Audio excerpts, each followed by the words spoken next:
The Jewish tradition and the Islamic tradition, of course, are in the news.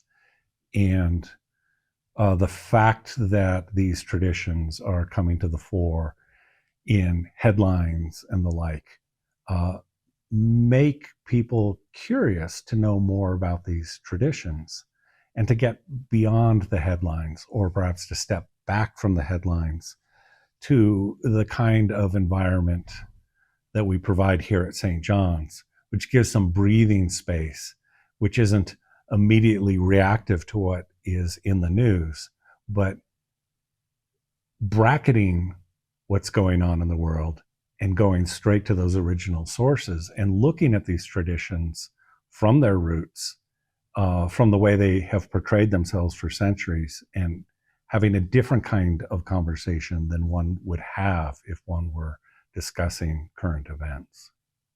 I'm Michael Wolf. I'm a tutor at St. John's College. I've been teaching here since 1999, and I'm also a graduate of the undergrad program, graduated from here in Santa Fe in 1994. Central to the program is the idea of having Jewish texts in dialogue with Islamic texts, as the writers of those texts were in dialogue with each other. So that vision really is coming to fruition. One really nice feature of this program is, I'll draw a contrast with the Eastern Classics. We modeled it after the structure of Eastern Classics. In the Eastern Classics program, students choose between studying Sanskrit or Chinese language, and we offer a choice between Hebrew and Arabic language. But the difference is Sanskrit and Chinese are completely unrelated to each other, whereas Hebrew and Arabic are really closely related languages. And so we'll have different groups of students, one group studying Hebrew, one studying Arabic. But what we're hoping to formally do is create an opportunity for students in both classes to come together at the end and interact with each other and compare notes.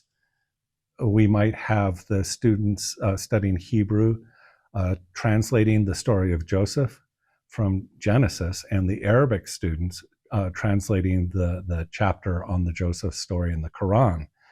And they can compare notes because they can say really specific things about how Arabic works and Hebrew works in a really similar way. The Middle Eastern Classics program is a year long. So it starts in August, goes all the way through to the next August.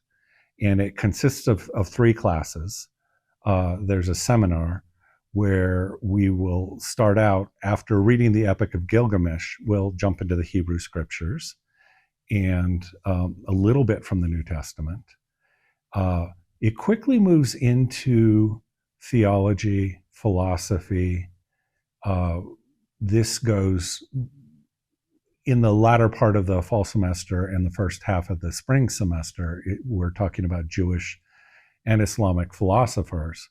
The latter half of the spring semester, we're really getting involved with mysticism, which is a genre that we don't read much of as in the undergraduate program. So this is an opportunity to look from a side that is not rational philosophy, but a different way of knowing things. And the Islamic mystical tradition also produced a lot of poetry. So a lot of these texts that will be read in seminar in the latter part of the spring semester will be a lot of poetry. We have, running parallel with the seminar, we have the language class, Hebrew or Arabic. And the third class consists of 8-week preceptorials. And these classes are designed to be more focused on a particular topic. The first preceptorial involves looking at the Greek tradition, things that we read in the undergraduate program, Plato, Aristotle, Plotinus, because the Jewish and Islamic philosophers were reading these books and were responding to them. And so students need to have some background in that. The second preceptorial focuses on the Qur'an and the life of Muhammad. And these things are put together because, unlike, say, the Hebrew scriptures or the New Testament, The Quran does not have a lot of narrative to it. It's not really a story. To understand and read the Quran, you need to read the life of Muhammad and the occasions when different revelations came to him. And so that preceptorial interweaves the readings of the Quran and the life of Muhammad. And in addition, we are listening to the Quran recited in Arabic and the way it is traditionally studied. It's beautiful, it's chanted, it's gorgeous. So those are the elements of the second preceptorial. The third preceptorial is on Maimonides and Al-Farabi, and this is the rationalist philosophical tradition in both Judaism and Islam. And then the fourth preceptorial, we move into mysticism with Ibn al-Arabi and Rumi. In the summer, there will be another preceptorial, but that will be elective, and different topics will be offered at different times. And we floated ideas like 1001 Nights, Islamic texts on mathematics, which underlies the development of mathematics in Europe. There are a number of things that didn't quite make their way onto the seminar reading list, but will cycle through in those elective preceptorials in the summer. How the Middle Eastern Classics program compares with other programs we have at the college. While structurally it looks like the Eastern Classics program, in many ways it's really different because the Middle Eastern Classics are part of the Western tradition. This is part of the same tradition that's studied in the undergraduate program. And this has sort of been a gap in the undergraduate program. These are texts that are in dialogue with the books we read in the undergraduate program, but it's a tradition that we skip over. And that term Middle Eastern, I think, is a little bit misleading because we think of that as being other than Western. But in the undergraduate program, we read the Torah, we read the Gospels, and those books are as Middle Eastern as the Quran. The Muslims were reading Plato and Aristotle. They were writing commentaries on those texts. They were adding to and extending those philosophies. And that heritage was then passed on to Christian Europe. And we read those books in the undergraduate program. We read Thomas Aquinas, and Thomas Aquinas will frequently quote Avicenna and Averroes. And so the students, the undergrads are reading these names and they don't know who these authors are. And so in a sense, the Middle Eastern Classics program fills in that gap and gives a more direct understanding of names that only appear in passing when we read these books from Christian Europe. Even when we are reading a novel like Don Quixote, which has a colorful cast of characters. Among those characters are renegades who are converts from Christianity to Islam, and Moriscos, who are Muslim converts to Christianity, and they're an important part of Spanish history, and so they're an important part of the novel. But again, students will encounter these things in the undergraduate program, but won't encounter those traditions directly.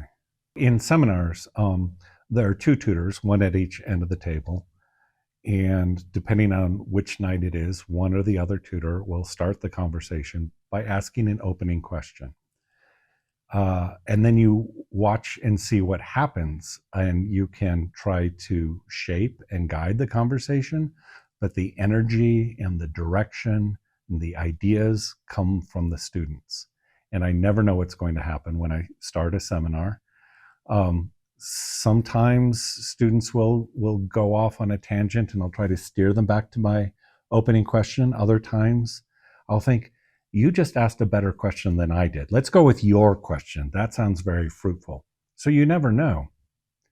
And one thing that I'm really excited about in my experience, both as a student and as a tutor, is I think my best ideas at the seminar table. Everybody at the table is a thinker, but there's a big difference between thinking by yourself and thinking with other people. And sometimes I have thoughts I never would have had because I'm responding to what somebody is saying. Sometimes I don't even know where the idea came from, but I know that it would not have come to me if I were thinking by myself. There's something very generative about having the group together and the chemistry that results from being in conversation that makes all of us better thinkers. Because the way we do things at St. John's, it's so special, it's so different, and I can try to describe what happens in the classroom, and I can say that there is this kind of magic that happens here, this kind of improv that happens at the table. But that doesn't really capture it. If you are thinking about enrolling, just considering enrolling in the Middle Eastern Classics program, I would encourage you to come and visit and sit in a classroom, watch what happens, listen to the conversation. That's by far the best way to get a sense of how we do things at St. John's and how it's different from the way it's done at other colleges. We frequently have visitors in our classroom, and they sit in a chair off to the side of the classroom. They're not sitting at the table, and they are instructed to be quiet and to listen. And when this happens, I will often will approach the visitor at the end of the class, and I will ask, well, how was that experience for you, listening to our conversation? And they will often respond by saying, I'm frustrated because I wanted to join the conversation. I had something to contribute and I wasn't allowed to. And I say, that's a good sign. That's the right sign that you belong here. You should be part of these conversations.